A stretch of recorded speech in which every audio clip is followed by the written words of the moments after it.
and welcome back to another episode of the Inside Lines podcast. I'm your host, Atoya Burleson. And I am Tia Avril. Coming up a bit later in the show, we'll be chatting with fitness and wellness enthusiast Joi Ta'o, wife of Manti Ta'o. We'll also be getting to our hot take this week, where we'll be chatting about Tua Tagovailoa. But first, Tia, how is life? Girl, life is lifing, okay? Cliff and I just had a long talk about overcommitting and overextending ourselves, so that's where we are. But no, it's good. We went to, we were supposed to go to Tampa to celebrate my best friend from college, her husband's birthday, and forgot it was hurricane season. So we rebooked for Vegas. And I quickly learned that I can't do more than 2 days in Vegas. I'm too old. Listen, you and me both. Listen, a couple of days and I'm out. That's it. Right. I knew it was bad when I had to stop at Press Juicery and get me a green juice and a cocktail in the other hand while I'm sitting at the table gambling. So that is an old person for real. What about you? How was your weekend? Weekend was good. Kids had their sports. Boys had football. Mia had 2 bar mitzvahs. So it was a long weekend of her partying and me chauffeuring her to and from. But, you know, I got through it. No big deal. Listen, I'll tell you what, one of my most fun experiences as a party goer has been at a bar mitzvah. You know, stuff for the kids, stuff for the adults, like have a grand time. Yeah, that's what she came back with, all kind of treats and prizes. She was happy-go-lucky. So, but she talking about her she was tired today. She talking about her foot hurt. I'm like, that's because you've been partying for the last 2 days, girl. Listen, careful what you ask for, boo. Been dancing her little life away. Right? All right, enough about that. Let's get into this week's hot take.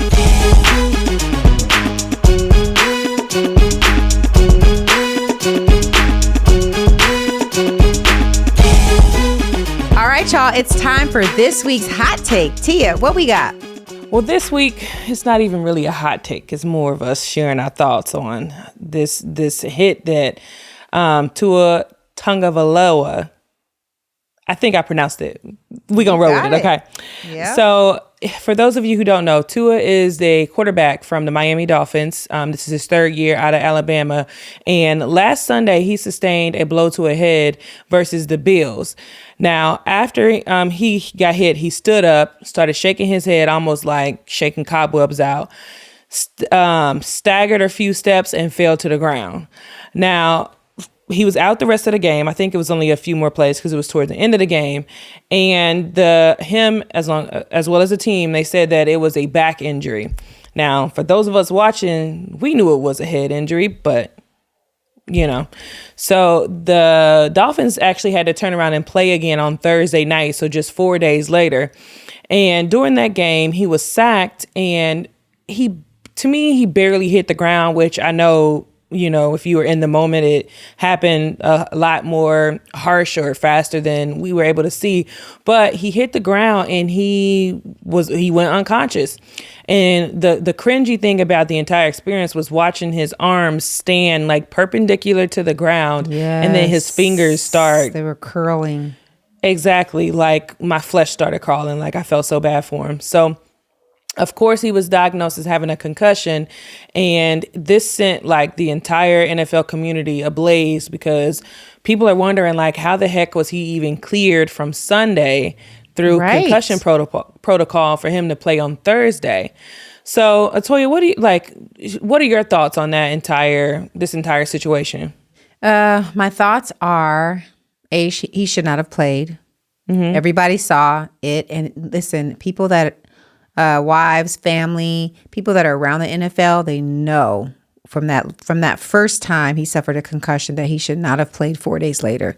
You're not even supposed to play. They test you for a week later, typically, but you're going to let him play 4 days later. So obviously that doctor did not do his due diligence, and, he was dismissed because of that.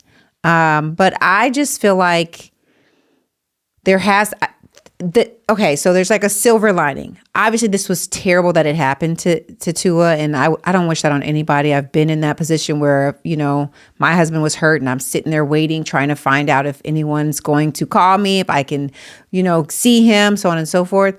But I think the silver lining is this is a good way where the NFL has to really start holding these coaches, the doctors, the trainers, everybody accountable, like no more, because this is happening way too often. And now it's right in our face. Everything's high def. We can see it all. So, yeah. So the doctor Atoya is referring to is, so the NFLPA, so the Players Union and the league agreed to have a third party person on the sideline. So somebody that they don't have a stake in the game, but they're supposed to be able to watch what's going on in the game, watch players' behavior and clear them. Right. So like that doctor has the right to be like, this is not a back injury. Like, this is a head injury. You need to sit out kind of thing. And it's not even just like sit out. It's get off the field. Like, you can't even be on the field kind of thing. And I remember Cliff, which I know Nate as well has had so many concussions, but one concussion Cliff got Super Bowl. And of course, to your point, it was frightening. It's like, what's going on?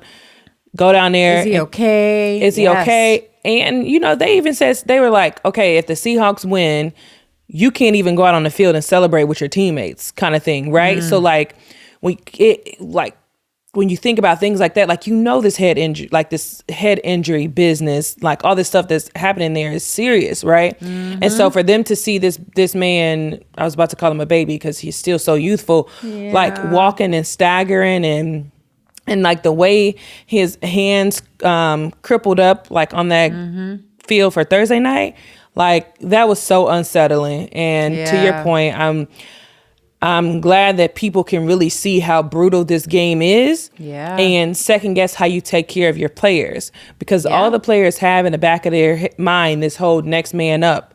And so for all intents and purposes, they're like, yo, I can't sit on the sideline for a concussion. Like, I got to get out and play. And, of course, the coaches are pushing it. Big investment in this guy and this player. So this was like another, because there's been several, wake-up call for the league and for players to really, like, take a look at what's going on, because quiet as it kept, like, this could be a career-ending concussion. Like, we've had friends, we've had prior teammates, our husband's teammates, that could not play anymore because of concussions. Yeah. And the last thing I'll say about that is, once you get one concussion, it's very easy to get a second one. So when I said that hit didn't even look as hard, like, that's what I mean. Like, he had to have been concussed Sunday. So when he hit the ground on Thursday, it was so much easier for him to get that concussion. So true. They say that the brain is, when you get trauma to the brain, it's already bruised. It's already could be bleeding, injuries. So, a second hit, it doesn't take much, So I'm praying that he's okay. And I just really hope the NFL takes proper precautions and better precautions for these players to protect them overall. Okay, enough about that, y'all. Up next, our conversation with Joi Ta'o.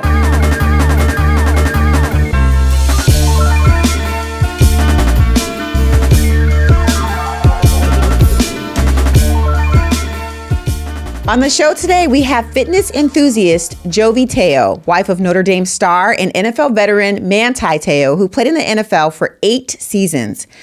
Jovi earned her bachelor's degree in business administration and management. She is a very passionate person when it comes to health and fitness, as well as fashion, which is my kind of girl. She is also a mother of a baby girl whom she and Manti share together, and they are expecting their second, who happens to be a boy. Joi Ta'o, welcome to the show. Hello, good morning. How are you? Good, how are you guys? We are doing well. Okay, so I have to ask you a question before we get started. You have your second, it's a boy. Do you have a name yet? Okay, so we're like torn. We can't agree on anything. Some names I like and he's like, no way. And then other names that he likes, I'm just like, Like one of the names he liked was Deuce. And I'm like, no, I ain't gonna lie, I like Deuce. Really? I ain't gonna lie, I do like Deuce. So yeah, his birthday, his due date is actually a day after Manti's in January. So I'm like, if he's born on your birthday, we can name him a junior and you can call him Deuce. But other than that, like, I don't know. I wasn't feeling Deuce. Yeah, I have a friend who her son is named after her husband, so he's the second, and so they call him Deuce, like that's his nickname. Yeah, like that's cool, but like on my birth certificate, like I don't know. Yeah. You are not I feel you on that. No. Manti does not want a junior? He doesn't want his first boy to be a junior, so I'm not sure what that's about, but he's like very set on not wanting his first boy. But since it's so close to his birthday, that's the only exception. Got it. Okay. Yeah. That's cute. I like that though. I'm one of my friends as well. They named their second son after, which I was like, does the first one feel offended? Like if you name the second son after, like what about me? Was I not good enough? He's like, it's a lot of pressure. I'm like, well, for the second son, it's still a lot of pressure. Like I don't get what the difference is, but okay. Now, how was the adjustment with your first baby? Like going from no kids to one kids? Like how was that transition? I mean, having a kid is a lot of work. So, I mean, it's a lot, but I think I was in nursing school also. So that was also a lot. So I just think a combination of both. I was so busy that I didn't know left from right. So I was just like going with the flow and just getting it done. I didn't really have time to think about, oh my gosh, this is crazy. I just like had to make it happen because I had due dates and like deadlines and stuff like that. So it wasn't bad. She's an easy baby. She is. Okay. But that's good. Yeah. It makes a big difference when you have an easy baby. Like you don't have the baby that's colicky and crying all the time. Yeah. I mean, I don't have a baby to compare to. So after this baby, I'll really know if she was an easy baby. But for the most part, I feel like she's been great. So did you graduate from nursing school? Like, where are you in that process? I wish. I actually am done in December, hopefully. I'll get my RN in December. But I'm also due in January, and we're supposed to get our pinning ceremony in January. And so with Hiromi, my first child, I had to take my finals in the hospital the day after I had my C-section with her. So that was crazy. And so for this child, I might not be able to walk for my nursing pinning ceremony. So I just feel like my timing has been like a little off. But yeah, so I don't know. I graduate in December, hopefully. Will they allow you to walk later? Say if the baby does come and you can't, walk, will they allow you to? I'm not sure. That's a really good question. I'm just really banking on luck and hoping that the child comes before early. I walk or right after I walk. Yeah. You're doing a lot, girl. Listen, 2 babies, nursing school, I give it to you. Shout out to Manti, Super Daddy, for holding it down. Manti, having been at home now, he's my stay-at-home mom. No, he works, but he's been able to help me and like stay home with her. So I would not have been able to like do any of this without him helping me. So support systems are huge. So let's talk about your fitness journey. How did this come about? How did you decide to go into fitness? I've always been really active since I was a little girl. Like I've been in gymnastics or softball or cheer, something that's active. And so I've always been in that like kind of atmosphere. Fitness journey, like specifically really happened, I would say in like 2012. The person I was hanging out with at the time had did a couple fitness competitions. And I remember going to one of those. And I saw the girls in like the glittery bikinis. And that was actually what I was like, oh, I want to wear a cute bikini like that. So I'm just going to do a fitness competition. And so that was actually the reason I wanted to do a fitness competition. But then after I saw results and, was in that atmosphere with all those other fitness minded people, it just empowered me to like keep going. And so I wanted to make something of it. So I did a couple competitions, did well in them. And then I was like, I'll just, get my personal trainer's license and and help other people. So I wanted to specifically go into the line of like competition prep.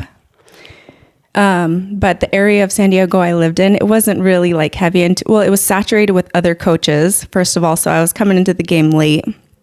And not only that, but the gym that I worked at, it wasn't that demographic. So I mostly ended up doing just strength training with and weight loss stuff. So still all amazing and necessary. So that was fun. Have you still been, I mean, I know that you have been pregnant, but have you still been like competing, or like, do you have the desire to compete? So I actually want to compete again after I'm done having my babies, just to like prove to myself that I can like whip my body back in shape and, you know, just get up there and do it again. But it is a grind, and it does take a lot of time and dedication. And I feel like having 2 babies is a grind and takes a lot of time and dedication. So we'll see if that's in the cards in the future. But that's the hope for. Okay, so I have to ask you this question. My girlfriend, Tiffany, she also was into fitness, and she did the competitions as well. And she would eat like the plain chicken with the broccoli. Like, do you eat that? Like, is that still part of the normal process, or has it gotten better? Oh, yeah, definitely. It's a little bit more like boring and bland. I feel like nowadays, though, there's so many companies that have come out with like, everyone's so health conscious nowadays that they've come out with some sort of taste good alternative. So I'm sure it's different than when I competed in 2012. But yeah, and also there's like macro counting and all these other things that you can do to get around it, but still eat what you want. So I feel like maybe this time around might be a little easier, not easier, but better. Okay, so I need that playbook. I need the playbook where I can still live a little bit, but then I have some structure. Okay, have you ever thought of counting macros, or? This is my problem, right? So I did the macro counting and things like that 2 years ago when I did keto, right? And then through the I guess it's been 3 years. And then through the pandemic, it slowly came back. Mm-hmm. So I need something that's like more sustainable. So what would your advice be for somebody like me who I may need to be one of your clients? I don't know. That's hard. So I would just say get a macro coach, and maybe she can like give you maybe a grocery list. You know what I mean? Since you sound like you need a little bit more guidance and not so much freedom in your macro counting, maybe get a coach to help you. So that way, if you kind of like veer off a little bit, she can bring you back, and you're not just like, okay, like I'll make up for it at dinner, or, I'm going to skip my whole day and then just pig out on a pizza or whatever. That's what I did. So that's different. I don't think I've even heard the term of macro coach. Oh yeah. Because most people are like, go work out. Yeah. Or like, here's a strict meal plan, follow this only. Yeah, no. Exactly. Macro coach. Okay. What's the biggest misconception when it comes to working out and nutrition? I mean, going along the lines of what she said, you don't have to make it so like you're hating your life. There is freedom. You can still meet your goals, while you're following a plan. And you don't have to be miserable. So I think that people are like, oh my gosh, to lose weight, I need to be on this like strict diet. Mm-hmm. I need to be on this strict diet, and that's the only way I'm going to do it. And then so they get kind of, what is the word? Discouraged. And so they just completely go left, and they could really have done a lot more with it had they just give themselves a little freedom or ask for a little help like you're probably needing, just to stay in that line and reach your goals. All right. So I know you got your degree in business, but now you are pursuing nursing. So what made you decide to pivot? And so I got my business degree in 2008, which is a long time ago. And now I'm barely doing my nursing. So I just think a lot of time between 2008 to right now, I'm a different person. I was all over the place. I got my business degree mostly because I didn't know what I wanted to do back then in 2008, but I knew business was a broad enough degree to where I could probably own my own business later or just be business savvy, yeah, I just didn't know. So I got my business degree. I got multiple things in the meantime, my microblading license, my personal training license, like we were talking about before. So there's a lot of things in the evolution of Jovi. So I think right now I'm at a point where I'm like, okay, I know what I want now, 34 years later. So I want to be an aesthetic nurse. I want to own my own med spa, eventually get my nurse practitioner license. So I feel like I'm just in a more solid place as than I was before. How did you decide that this is what you wanted to do? I was getting Botox and fillers. Okay. This is crazy. It's kind of like the whole fitness competition thing where I saw the girl in the shiny bikini and then I wanted to do that, but then it turned into something more solid and meaningful. So I was just, doing the whole Botox and filler thing. And I just thought it was so amazing that these things can make a woman feel better about herself. I know my husband doesn't agree with a lot of the things that I like to do, but he just thinks I'm going to look like one of those crazy lion people, that just come out all. Yep. So yeah, exactly. So as over the years have passed and I've gotten these things done, he's like, oh, okay. You're just maintaining or making it a little bit better, whatever it is. But so to that question, I think that was the start of it. And then I was just amazed with the science behind it and wanted to learn more. You have to get your nursing degree. So you have to do all these things that are only a little bit of what you're actually going to be doing. So now I'm in my 5th semester. I'm doing my capstone, which is kind of like clinical hours, but I get to do it at a place that I want instead of just being at a hospital doing bedside. So now I'm at a med spa doing my capstone hours and I get to actually practice doing injections and all that fun stuff that I'm really passionate about. So, okay. So med spa. Yes. I'm just diving into the world because to your point, my husband's like, you better not come out looking like this or that person. But so what is the difference between Botox and regular fillers? Okay, so Botox and fillers are completely two different things. Botox is a neurotoxin. It freezes your muscles. So if you have any movement in your head, right now I can't get anything done because I'm pregnant. So and this light is doing me a favor right now because if I didn't have it, you would have been able to see a bunch of lines across the forehead and then these things, and then the crow's feet. That, but okay. Thank you. So that's what Botox does. It'll help to freeze those muscles to where it'll help prevent those wrinkles. And once the wrinkle sets in, it turns into a scar. So you'll have those lines forever and then you'll have to fill them to get it out. What fillers are, dermal fillers, is the things that go in your lips. So it's actually this product that makes your lips fuller, or it can go in your cheeks to, help build a cheek. Or if you have these lines and you put it in here, it pulls the lines off. So it kind of takes those wrinkles away. So, that's the difference between Botox and fillers are two completely different things and do two different things. And they both dissolve over time? Oh, yes. They do dissolve over time. So Botox, you have to usually go back and it depends on everybody's body and how fast you metabolize the products. But most of the time, just a couple months, 3 to 6 months, maybe with Botox. And then fillers, you can get up to 2 to 5 years, which is nice. Wait, 2 to 5 years? I learned something new there. Yeah. So when you're getting this done, do you have to start getting more in your face? Because sometimes people's face start out okay, but then it kind of starts changing and it looks real crazy. Why is that? Why do they do so much? Why does it look like they just went from 0 to 100? So you don't ever necessarily have to do more. Maybe just you stay at the same dosage, but you maybe come back a little sooner just to prevent that movement or whatnot. And then for the fillers, I just feel like some people are a little bit, I don't know the word, but they just have this, because I know when I get my lips done and then I'm like, oh, I want more.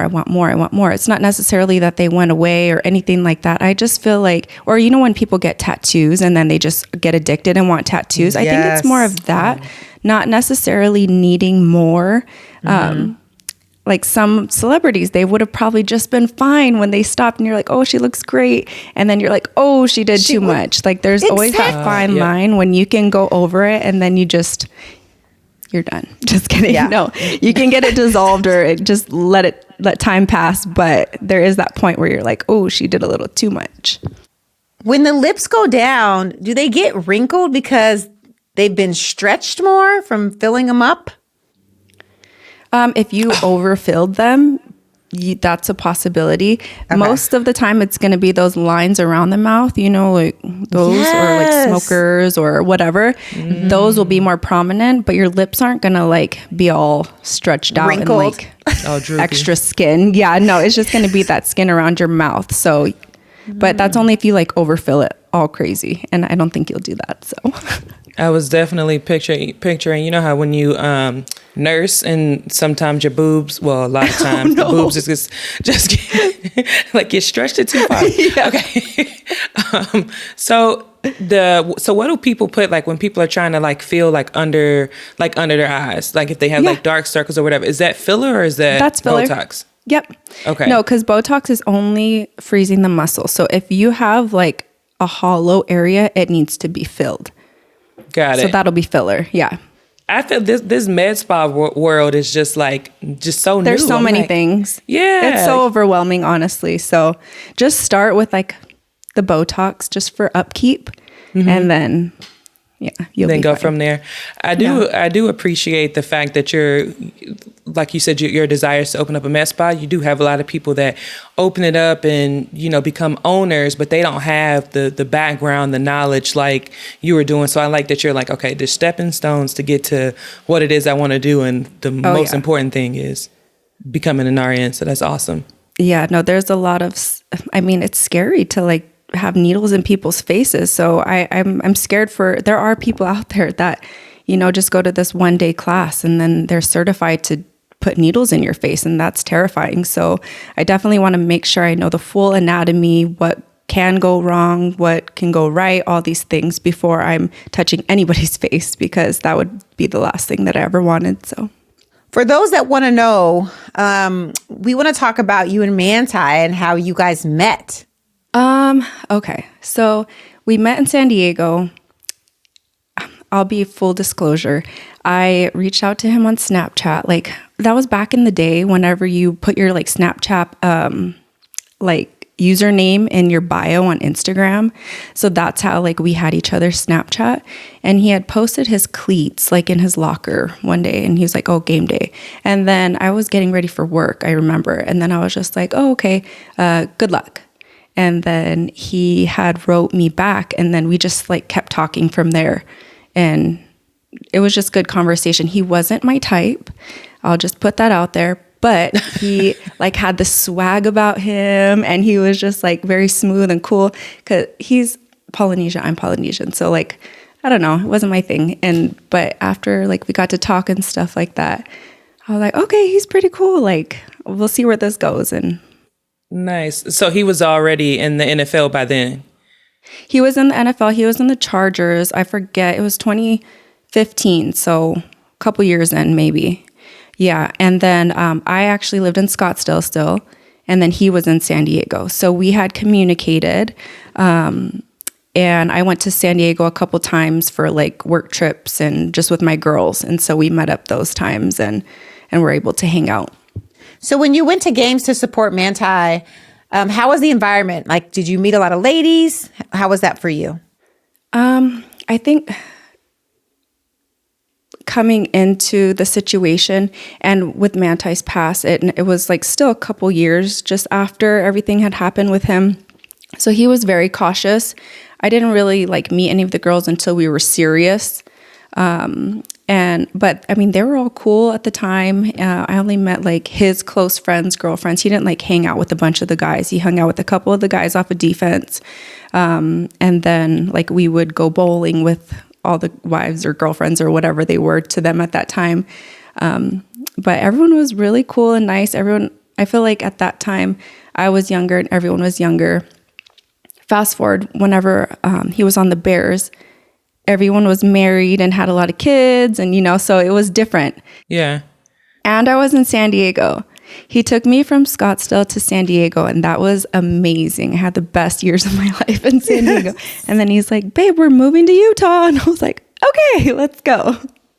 We got to talk about this because I went from Nevada to Minnesota to Seattle and then Detroit. So I know all about the cold. So I feel your pain when you say going from Cali to Utah. That is a huge difference. How was that experience for you? Okay, so it was actually Cali to New Orleans. That's right. Back to Cali, back to Chicago. And then San Diego. So every time we, for off season, we got to go home to San Diego, which was always nice. Chicago was crazy. That winter was out of this world. Yes. And then New Orleans was awesome, just humid, and that's fine with me, and hot, and that's okay. But Utah it's kind of like Arizona, like except for the winters, of course. The winters are there's snow and you go snowboarding and all that stuff. It's not like Chicago where it's windy and snow and ice, but there's still snow. So, but the seasons are beautiful here, and there's a lot more room than San Diego. In San Diego, you're like right on top of each other, and it's not very personable. Like, I don't know. We know our neighbors here. It's great. So I know you just touched on a little bit about Manti just being a little hesitant when you guys first met. And I think that's something that guys experience in general, just being in the NFL and then meeting their spouse afterwards, right? Like, so just being extremely cautious.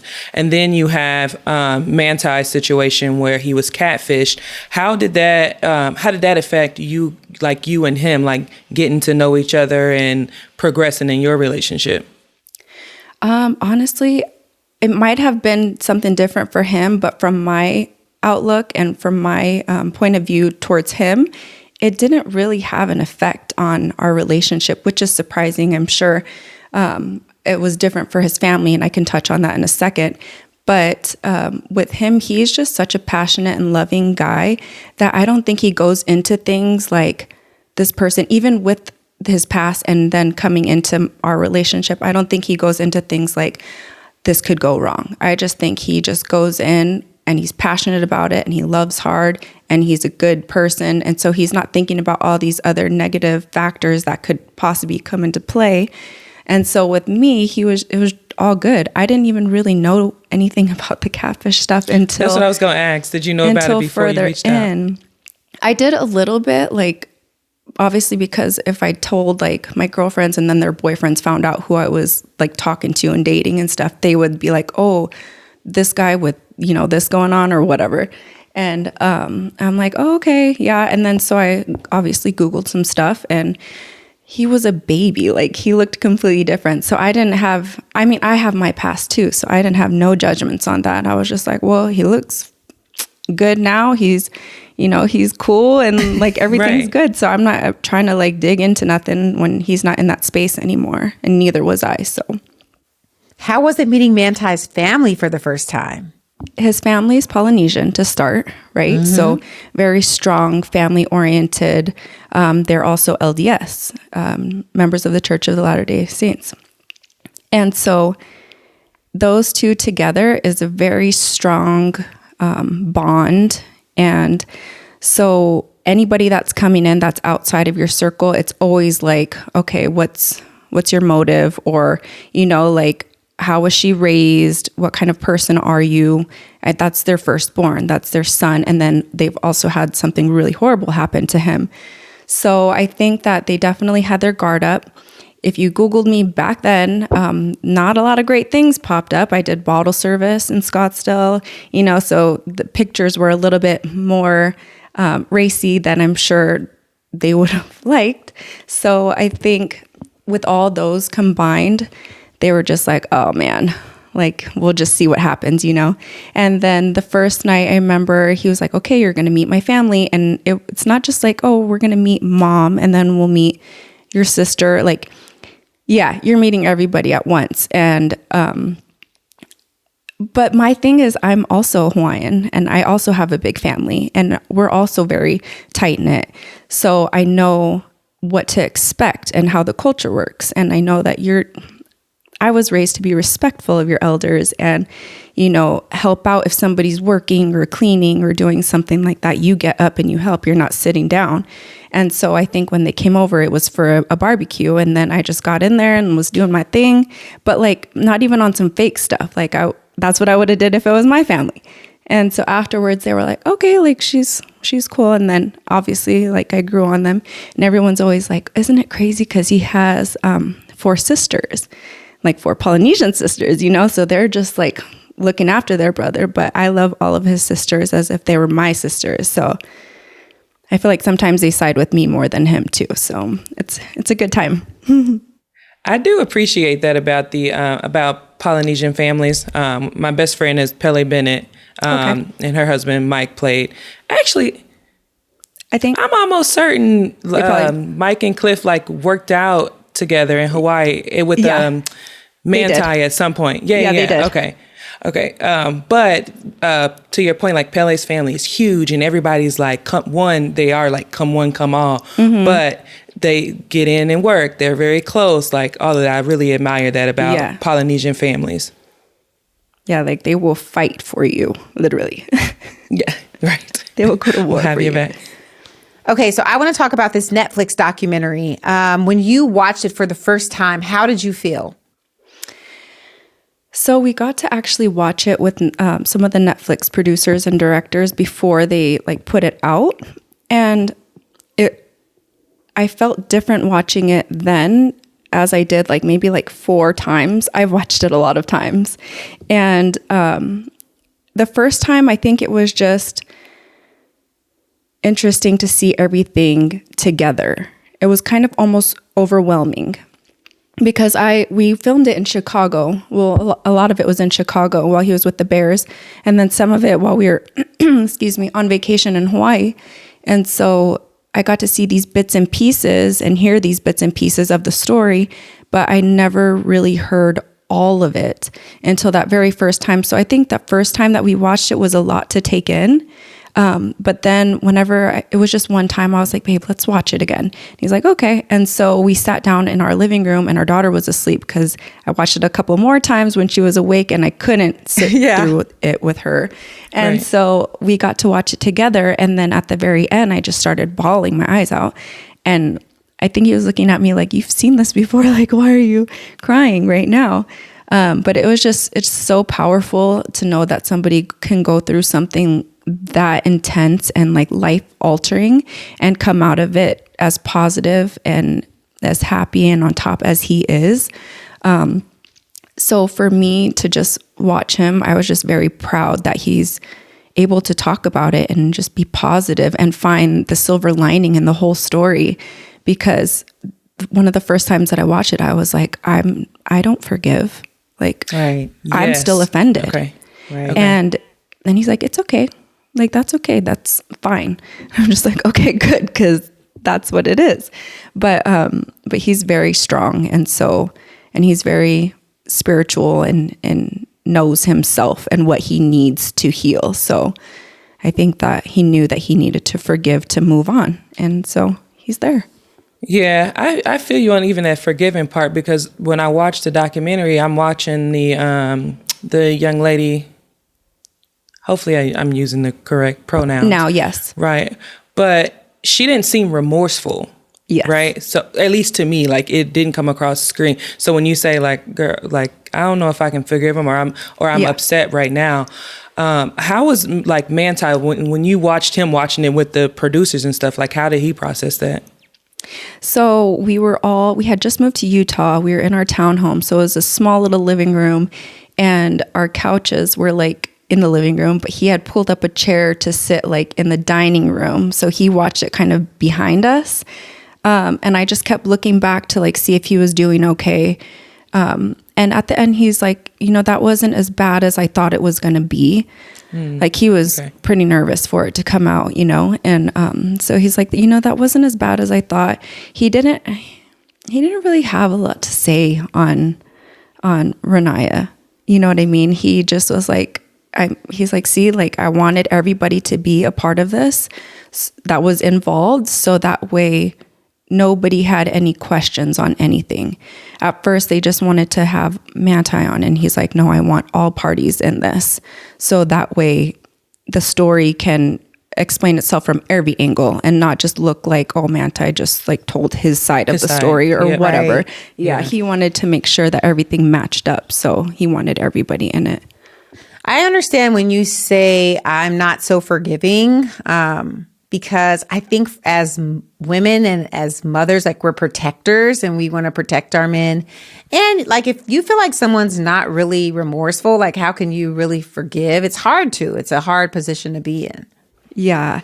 You know, whenever like your childhood friend does you wrong and then you tell your parents and then your parents never forgive that childhood friend. Yep. That's us, I feel like. Thank you. Because like if you do our loved one wrong, it's worse than doing me wrong. So I'm sure if that same person would have done that same thing to one of Manti's siblings, there's no way that Manti would have, I mean, maybe, but I'm just saying probably not. But since it happened to him, it's different. I think the documentary itself kind of like really humanizes the entire experience, because was I familiar with it high level? Like I was not the person like glued to the TV about the story, but hearing it from Manti's perspective, just one, how it really affected him, how it took a toll on him for the draft, how the anxiety of going out, being on the NFL field, or even like the reception from the fans, like the entire experience just was humanized. Mm-hmm. So after, I'm sure you've shared stories and things like this with your family, but after your family saw the documentary, like what were those conversations like? So my family, we had been together this will be our 7th year together and then 2 years married. So my family has known Manti's character for way longer than the documentary came out. So they already knew that that's how he is. You know what I mean? Mm-hmm. That he's a good man, loving, caring, forgiving. And so I don't think, obviously they were like, wow, that was powerful, because they didn't know all the details behind it. Like from his point of view, from the other person's point of view, everything as a whole. They've just seen articles, clips, all these things. But after it came out, they were just like, wow, like everyone just, wow, like that was a lot. And that's amazing that one human being can come out of it stronger. So they were just very impressed and proud of him. Okay, let's talk about the entire Jovi. Let's talk about Jovi as Jovi. Then you have mom, you have wife, you have student. How do you balance it all? How do you figure out how to make it all work? Honestly, sometimes when I'm like doing a million things at once, like on my Zoom while I'm taking care of my daughter, while I'm cooking her breakfast, like all these things, mm-hmm. I sometimes stop and think to myself, like, this is crazy. Like I'm doing so much right now.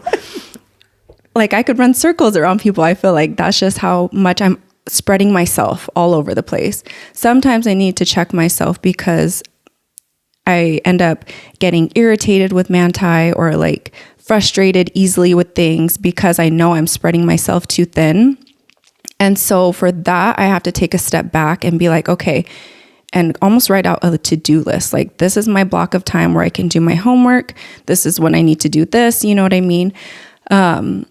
It's a lot and it's hard, but I just feel like I'm 34. And so I need to get the ball rolling. So that's why I did the accelerated nursing program. I just need to keep going. That's my thing. If I stop, then I took that 10-year break from college, from ASU, and then I came back into something. I don't have time to take another 10-year break. So I'm like, I just need to keep going. I'm already in my 5th semester. You're almost done. Then you can take all the time you want to do whatever else. But I just need to make it to December. Come on. December. Yeah.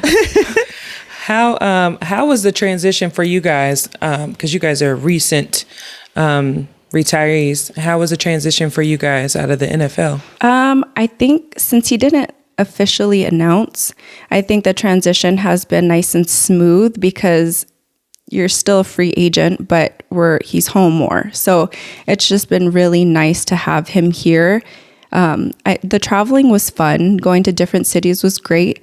But now that it was perfect timing because we had a baby, we got married, and I don't want to have a baby and get married and have to still be bouncing around all these places. I know that a lot of people do that, and power to them because it's a lot of work. Yeah. But and I've never had to do it with a baby before, and we have a bulldog, and so I would have just been lugging these two things around the airport, and it would have been crazy. But it came at a perfect time because he's able to be home. He's able to take her bath every night and help me with her when I have school. So it's just been awesome having him home. Does he still want to play? I mean, how do I say this? He misses the game and he misses his brothers, like that camaraderie that you have with all his friends. But I think he's okay with where he's at now. Okay. He does miss the game for sure. And now he's in this fantasy football league, and that's all I hear about now. And we're just like, oh no. But if an NFL team gave him a call, you think he would go and play?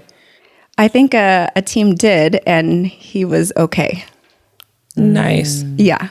Nice. That is an amazing space to be in, because even a lot of guys don't get the opportunity to decline still playing, right? Like they are more so forced into it. So given that he was extended an opportunity and he was like, okay, no, I think I'm done. Like that brings more peace for him, not just for him, but for the family. Right. Yeah, no. I remember he had told me about that opportunity, and then I was like, oh, like, all right, like, let's go, whatever. And he was just like, no, like, I'm good. And I was like, okay, then we're good. Like, let's just keep going then. What does Manti want to do outside of football? Like, does he have any hopes and dreams or things that he wants to do? He loves coaching. So he coached last year for his little brother's high school football team. He's not coaching this year, but eventually he wants to get back into coaching. He has a couple businesses that he runs on the side. So those have been awesome. And it's crazy because those businesses that he hasn't gone to school for those or, had any training on them. But when I hear him on these calls day in and day out, I'm like, wow, like, how do you know these things? Like, he's just really involved in each of his businesses. So I think that helps the success of them. That, and then ever since the documentary came out, he's gotten a lot of opportunities to speak and have these like firesides, or, there are all these opportunities coming up outside of the NFL and outside of coaching that he's been able to get offered. And so those have been awesome. And he's loving that because he loves to talk to people. So yeah, Nate really enjoyed his interview. He said that he was so poised and he did such a great job. Yeah, when he was on the Good Morning Show in New York, I was just like so blown away. I'm like, you speak really well. He does. Like, did you practice any of that? Or he's like, oh no. And I'm like, well, maybe it's from giving. Yeah, no, I'm like, maybe it's from giving like those NFL interviews, like after games and stuff. You're always having that camera right there. But I was like, very impressed with his presence on camera. All right. So before we get out of here, let's play a little game. Oh gosh. Am I ready? Squats or lunges? Squats. Okay. Coffee or tea? Coffee. Favorite healthy snack? I love protein balls. Like, I just make a bunch of batches of protein balls, and it's probably to the extent of where it's not healthy anymore because I'm just eating like all my protein balls that I made. But protein balls, I love those. What's your favorite sport? Favorite sport. So I was a basketball girl before I met Manti, but now I love football. But my personal favorite sport is softball because I used to play softball. So I would say softball. Yeah. We have to get Jovi on the fantasy football team next year, Tia. Absolutely. I noted it. See, I told you. I got a whole list for Jovi. I'm down. What's your favorite football team? So I think I'm like my husband. We don't have a favorite team. We just follow players. So I think all the relationships that he's made over the years, we follow like those guys, Alex Anzalone, Craig Robertson, like all his friends. So we always root for those. So it's random teams, whatever team they're on. But yeah. So it's the same I do with love us. the Saints, and we had a blast on the Saints. Desert or beach? Beach for sure. You saw, I came from Arizona and I'm in Utah now, and I'm like, San Diego, I miss you. So beach. Card games or board games? Ooh. I would say card games. I'm better at card games. Like Yeah. board games, my husband loves Monopoly, and I just... The longest game ever. The longest game ever, and he's like ruthless when we play Monopoly. And if I count too slow, he's like, babe, it's this. And I'm like, I'm sorry, I gotta use my fingers to still... Or I like to do like where I take the little piece and I'm like 1, 2, 3, and I count the things, and he's like, you're here. And like he moves the thing, and I'm like, okay, I don't like playing this with you. That's So card with games. The kids. That is With funny. the kids in Monopoly, I'd be like, can you let them learn, please? Let's do this. Yeah. Celebrity crush. Ooh, my husband's staring straight at me. Next. Okay. He didn't hear the question. Chris Brown. Okay. We heard you. Great job. Okay, last one. What's your dream vacation? To stay in one of those little cabins in, is it Bora Bora, I think it is? The ones that are on the water, the little huts on the water. Yes. Oh I've my always wanted gosh. that, as well as to swim with the pigs. Swimming with the pigs in the Bahamas? Yes. I know they're very like typical things, I feel like, that people go do, but those are like two things that I really want to do. What is next for Jovi? Hopefully just to gain as much experience as I can working for a really good nurse practitioner or cosmetic injector. So like the doctor I'm capstoning for right now, hopefully to either follow her or somebody else for a couple of years until I gain that experience, enough to be confident to open my own place. So I would say that, and then just being a great mom and a good wife, and that's it. You're already that. Thank you so much for coming Absolutely. on. You were amazing. Oh, thank you guys. Yes, absolutely. Oh, wow. That was such a fun conversation. Absolutely. And so you guys were not privy, but we chatted about something that did not make the cut. But Jovi's younger brother was asking about, because he's in college and he's trying to figure out what he needs to do. And her advice to him was really like, hey, you don't have to have it all figured out. Like, do what you are interested in now, knowing that you will evolve. Like me, personal trainer. Now she's pursuing her nursing degree, all of that, right? I think that's something that people really need to hear, because when you are entering college, there's so much pressure to have things figured out, and you just don't. And you also evolve. So I love that she went through that experience, or went through that, or told us about that experience. Yeah, definitely. And I loved that she was so willing to answer all my questions that I had about Botox and fillers, because I've always been I'm so gonna get intrigued. some fillers, man. I've always wanted to know. That's why I've never done it, because I really want somebody to tell me the truth. Like, tell me the truth. I want to hear the real deal. Because you see some people, girl, and you like, ooh wee. You did too much. Right. Exactly. All right. Well, that's our show. For the latest on the Inside Lines podcast, make sure to follow us at Inside Lines Podcast on both Instagram and Facebook. And you can also listen online and share your favorite episode at insidelinespodcast.com. And if you have any questions, comments, feedback, asking for a friend questions, please leave us a voicemail at speakpipe.com/insidelines. Until then, leave it all out on the field. Thanks for listening, and we'll see you next time.